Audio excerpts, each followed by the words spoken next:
When Jesus isn't just, in the church world, when Jesus isn't just a part of my Sunday morning experience, when he's a part of my life every single moment, that's when people really tap into who he is. And I think that's when you really develop followers, when they see your values, when they see who you are. And for us here in our youth ministry, that's how we cultivate a healthy environment. We keep Jesus on the forefront. We keep Jesus as the main thing. And we never apologize for telling the gospel every single time. From pray.com, this is Life, Leadership, and Legacy. Every week, we give you the stories, values, and actions driving the world's most passionate leaders. On this podcast, we'll hear about the lives of pray.com's most devoted leaders. Listen to the experiences that have shaped their life, the mistakes they've made, and how they've learned to fulfill their destiny while leaving a legacy of helping others. On episode 2 of this 3-part series, Pastor Billy Heather talks about the genuineness of discipleship, following Jesus, and invigorating your faith. Leadership is about what has been done for others. Pastor Billy explains how to truly be great in leadership by doing the little things first. So today, my role and responsibility at our church is I'm the youth and young adult pastor. I oversee youth ministry on all of our campuses. That's our junior high ministry, our high school ministry, as well as our young adult ministry. And one of the things that I've really learned over these years, just following my pastor, Pastor Obed, learning from him, staying close to him, is that you'll never truly lead a movement until you understand what it's like to be a part of that movement. And I love seeing revival happen in our students. I love getting reports of young people praying for people at their school. I love hearing about people getting healed in hospitals because kids had faith just to pray.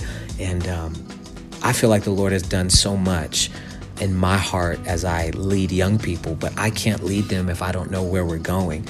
And so countless times, God challenges my beliefs about what it means to disciple people. I truly believe that discipleship is not just, hey, you come follow me. I think discipleship is, let me open up my life and invite somebody in to watch. I want my disciples, I want the people that I'm raising up to see the real me. You know, I want us to be at the coffee shop, and if the Lord prompts me to pray for somebody, I want it to be genuine enough that I'm not doing it just to show them, hey, look at me, I know how to pray for people. But I want it to be genuine enough that it matches my life. I really believe that this is how you create a great environment of discipleship, is you set an example and you lead the way. Not too long ago, I was out here in Palm Springs, and I was at a coffee shop on the Strip, and I love coffee. I mean, I probably drink too much of it, but I just believe it's like from the Lord. I believe heaven is going to have some amazing coffee. But I was drinking coffee downtown, and it was just a weird windy day here in the desert. And I remember going outside, and I saw this man across the street. He was barefoot. He was wearing a wife beater shirt. He was wearing like a tank top shirt, and he was just dragging a suitcase. And I remember looking at him, and I just walked to my car, and I got in my car, and I opened up Twitter, and I saw a tweet that said, it's foolish to pray for somebody to be warm without being willing to give them a jacket. And it was cold that day in Palm Springs, which is like crazy. But that tweet convicted me, and I thought about that man, and I was like, whatever. So I started driving, and I'm just kind of fighting the idea of like, nah, I'm not going to go up to this guy. What if he thinks I'm crazy or something like that? I turned in my back seat, and I had a jacket in my back seat. So sure enough, I pull back around. I park on the street. This guy's like 3 blocks away from me. I just start walking after him. He must have saw me because he started walking even faster. And I finally caught up to him, and I'm huffing and puffing. I'm like, bro, take my jacket. I saw you. I want you to have my jacket. And he's like, no, thanks, man. I don't need it. I was like, brother, I just walked, 5 blocks to get here to you. Please take my jacket. And so I gave it to him, and I started talking to him, asking him about his life. And he's like, why'd you bring me this jacket? And I just told him, I said, man, I follow Jesus. And I just feel, that we're not just supposed to say stuff. We're supposed to do stuff. And I just feel like, you needed this jacket. And I just want to let you know, like, here it is. And he said, oh, so you're a Christian? I said, yeah. And he says, oh, okay. I could get in a lot of trouble talking to you. I'm like, what do you mean? And he said, my whole family, we are Muslims. We worship Allah. And I'm like, oh, okay, right on. What do you tell someone in that moment? And he says, so yeah. And I'm like, okay, well, man, hey, I just want to let you know, man, like, God loves you. And regardless of what you believe, I feel like he wanted me to come talk to you today. About 15 minutes go by and I could tell this man had been broken. He was just telling me about his family that walked out on him. He was just telling me about what was going on in his life and how no one seemed to care. And I just kept just telling him, I care. I'm like, it's great to meet you. You're awesome. At the end of those 15 minutes, he looked at me and he says, so tell me about Jesus. And so I told him the gospel message. And at the end of it, he says, how do I become a follower of Jesus? And right then and there at the Best Western parking lot in downtown Palm Springs, this man who at one point in his life worshiped Allah met Jesus, like met the real Jesus. And I think in leadership, those are the moments that define our leadership. Leadership is not just what comes from our mouths, like when we teach a sermon or when we do a staff meeting. Leadership, this is what I've learned working with young people too, man. Leadership is not just what I tell them. Leadership is first what I experience and what I'm willing to share with them. I want people to see leadership. I want them to experience leadership. So many times I think we get caught up in leadership is what we say. But leadership is more than what we say. It's how we live. To truly disciple somebody is to allow them to see our lives. It's to allow somebody to get a sneak peek on what really matters in our hearts. People will know what we actually believe by what we actually do. And I think that right there, like that's an extraordinary moment. Meeting a Muslim in a parking lot, leading him to Jesus. It's not just so people can say like, oh, wow, Pastor Billy, that's amazing. No, but it's like, look at Jesus. Look how powerful his name is. God is into using people that won't take the credit for what he does. And I just think in our community of young people, it's stories like that that invigorate people's faith. It's stories like that in our ministry, stories like that in our community that really bring people to life. You know, one of the mottos that we have in our ministry is we don't want to tell young people what to do. We want to tell them what's been done. I believe leadership is constantly looking at Jesus and reminding people of what's been done for them, because we will never get anybody to do anything until we first convince them and remind them about what was done for them. The gospel is not advice. The gospel is not a strategy. The gospel is not a self-help program. The gospel is not something that just gets our life right so we look good. The gospel is news. It's an announcement of what was done for us. And I think to truly be great in ministry, to truly be great in leadership, you can't lose sight of Jesus. It's so crazy because everything I do in my work, whether it's a meeting, whether it's filming a video, whether it's coming up with a sermon series, whether it's mopping the floor in the bathroom at our church, everything that we do is so that someone will meet Jesus. This podcast you're listening to, whether you're a leader, whether you don't even know Jesus, you're just here because you thought it was something else, everything we're doing is so that someone gets an opportunity to meet Jesus. So everything is for him. All the work is for him. But too many times I see people that are working for him but don't have him involved in the work. They're not in the process. Jesus is not in the meeting. Jesus is not in the email that they send. Jesus is not a part of the conversation when they had to correct somebody. If the work is for Jesus, I think that means Jesus has to be in the work. And I just know that when we keep that truth in our community, everyone's inspired. Everyone is ready. Everyone is focused because they realize the message that changes people's souls is not a great self-help book. It's not a great teaching. I love all that stuff. But what changes someone's souls is the message of a God that came to us. That's at least what saved me. Like when I got saved, it wasn't just because like I felt bad for myself and I was like, but there was something enticing about realizing how loved and valued I was. There was something like super captivating that I didn't have to work to get this love. I didn't have to go out and try to do something to get this love. But this love came and met me in a chemotherapy room. When I realized that my own friends wouldn't come and sit with me because it was too awkward for them in chemotherapy, but Jesus would come and sit with me, it changed my whole perspective on what it means to follow Jesus. And so I truly believe, man, that the best leaders are always the best followers. They're always the ones that keep Jesus at the forefront. And I think when it comes to leadership, that's often the difficult part of it, is keeping the main thing. if we're honest, we get so caught up in what we do for Jesus that sometimes we forget about who we are in Jesus. You know, that's a difficulty, I think, in all realms of leadership, is keeping your eyes on what really matters, keeping your eyes on your values as a person, okay? Because you don't lead from vision. You don't lead from what you see ahead of you. You lead from a place of who you are. Vision can change. 1 week, we're going to do this. We're going to raise this. We're going to build this. But let's say a week later, that doesn't work. So that vision has to change. If I'm leading from my vision, that means my leadership is changing. But what makes a great leader is when they can lead from a place of who they are.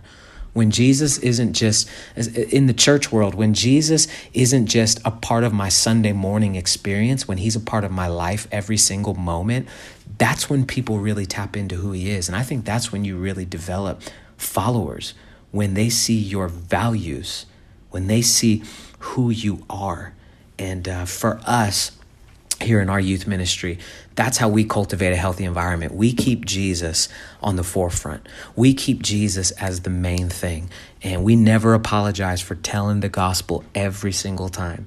Something that really shifted my understanding of the gospel was, again, another encounter I had with some guys at the mall one day. I had been preaching for like 2 years already. I was a youth pastor. And again, our youth ministry was starting to grow. But when you're a youth pastor and you got like 30 kids, your messages are, you're just doing whatever you can do to get them involved. And I remember I'd been preaching, but I don't know if I was really sharing the gospel. I know that sounds weird, but I think that you can preach about God and still miss Jesus. It's crazy to think like this. But I know, again, in the context of young people, and I think it's the same for a lot of people today, but I don't think that people want God. I think people want Jesus. And I want to be, again, careful how I say that, because we know that Jesus is God, God is Jesus, I get it, and go to the theology podcast if you want to break that down, which I'm not doing. But I think that God means a lot of things to a lot of people today. I think God is very generic. I think it can mean anything. When you start bringing Jesus into your leadership, when you start bringing who he is into your leadership, it changes people. It changes their perspective. And sometimes it makes people uncomfortable. And so I've been preaching for 2 years. And one day my wife, she had to go to the bank or something like that. And so I dropped her off at the bank. She was going to be there for 2 hours. She was opening up some accounts, doing some things. And so while she was there, I said, hey, babe, I'm going to drive to the mall and I'm just going to read a book or something. And so I went outside Barnes & Noble. There's a little seating area, opened up a book and started reading. And I noticed there was a man sitting next to me, and you could tell that he was homeless. You could tell that he had been living outside and in the desert, extremely hot, pretty much all the time where I live. And so I could just tell that he had been burnt. He was just out there. He had a shopping cart, some newspaper, and I'm sitting there and I'm reading about Jesus, but yet something inside me was like, nah, don't talk to him. And I think this is the test of a true leader. Leaders don't just lead when everyone is watching. Leaders don't just lead when they have a mic in their hand. Leaders don't just lead when they have a following. Leaders lead them in those moments when no one is around. And so I'm reading about Jesus, but yet I don't feel like I should talk to this man. So after about 10 minutes of wrestling, I just looked at him. I'm like, hey, man, do you need anything? And he's like, yeah, man, I'm really hungry. And so I said, hey, there's a food court over there. I'm going to go get some food. I'll come back. We'll talk. You know what I mean? What do you want? He's like, I could really go for some Thai food. I'm thinking like, okay, Thai food it is. And so I go and get Thai food. I come back and I bought 2 boxes of Thai food. I was going to have one with him. And so I sit down and I give him his and I leave mine there on the table and I just start talking to him and start learning about his life, how long he's been homeless. And we just have a conversation. We start talking about the Lord, start talking about life, and told him my story with cancer and just how it changed me and gave me a new perspective. And I was trying to show him that problems sometimes are the best things for our perspectives because they show us what matters. And as we're talking, there's this older gentleman, this white gentleman walks up and he says, oh, that looks like a good meal there. And I said, oh yeah, this is my friend. We're just sitting here talking. And so the gentleman sits down about 5 feet away from us and he just starts listening in. And he says, what are you guys talking about? I said, man, we're talking about God. And this is my friend Vincent. I introduced him and they shook hands and then this man just kind of starts like looking and just starts shaking his head. And I'm like, what's going on? And he says, this this is just so embarrassing for me to say. And I'm like, well, what's going on? He's like, I've been homeless for 3 days and I'm just miserable. And I come in trying to get some air conditioner and here you are talking about God. And I say, wow, that's so funny you say that, sir. This is my friend here. He's been homeless. And this guy, Vincent, starts telling this other man about his story. And this guy is like, no, this is ridiculous. I never should have got myself into this. And Vincent's like, man, it's not so bad. Like, I'm talking to Billy here. He's telling me about Jesus. Like, God is with us. And he says, yeah, right. I haven't eaten in 3 days. If I could just get some food, I think I would be okay. And I looked at my other box of Thai food and I'm like, well, hey, I got an extra box of food. Do you want this food? And he goes, no, this is so embarrassing for me to ask someone else for food. I should be able to get this on my own. And I sat there and I had a moment and I realized here's two men in the same situation. One accepts the gift of this Thai food. The other one says, no, I can get this on my own. After a few minutes of conversation, he finally took the food and I got to pray with both of them. But it did something in me where my perspective about the gospel changed there. My perspective about leadership changed there. Sometimes we don't need to lead people to what we see in their future. Sometimes we need to lead them to in the moment that's right then and there. We have to show them what's going on in that moment. Because here's a man that needed to be fed, but yet he wanted to work to get it himself. Here's a man that knew he was broken, but was trying to fix himself. And on the other end of the couch, there was a man that knew he was broken and accepted the gift that was that box of Thai food. That moment right then and there, that one story changed me forever. There's a scripture in Isaiah chapter 55 where the prophet is talking about, come, he says, come, all you who are thirsty, come and buy milk and bread and wine. Those that have no money, come. And it's so funny because he says, come buy it to one group who has the money. And then he says, those that have no money still come. There's two groups of people in this world that I think we're called to reach. People that have no hope and people that have hope in the wrong things. I think when you're truly leading people is when you're getting their hope aligned on the right thing. I think in business, when you're truly leading in an organization, you're getting their focus and their vision on what really matters. I think in personal leadership with people, whether it's discipleship, whether it's working in ministry, whether it's preaching, whatever it is, we're not really doing something until we're getting their hope back on Jesus. I think about prayer. We're not really praying until we're getting our hope and our prayer focused on Jesus. And it was that moment that changed my leadership forever. I think that's how I learned to lead. Those kind of ups and downs in my life, those kind of moments where I realized, like, man, this is what it's about. It's about getting people's focus back to where they're supposed to be. And that's my conviction today. I don't want to talk about anything unless it's about Jesus. I don't want to preach a message unless it's about Jesus. I don't want to change a plan without talking to Jesus. I think sometimes we get so focused on Jesus saving us that we forget we need Jesus to sustain us. He's our Savior and our sustainer. And constantly I'm challenging those undertones, those underlying beliefs that sometimes I forget about. I'm constantly wanting to get my eyes back on Him. And that, my friends, is something that we need every single day when we are leading people.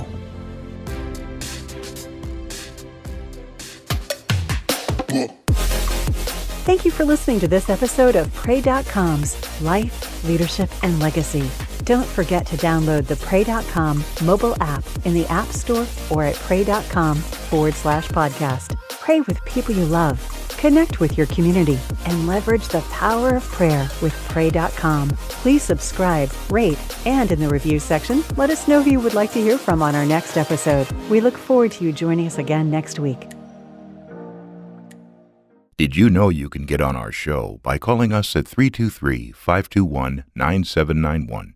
If this episode impacts your day, we want to know. Call 323-521-9791 and leave us a voicemail with your testimony so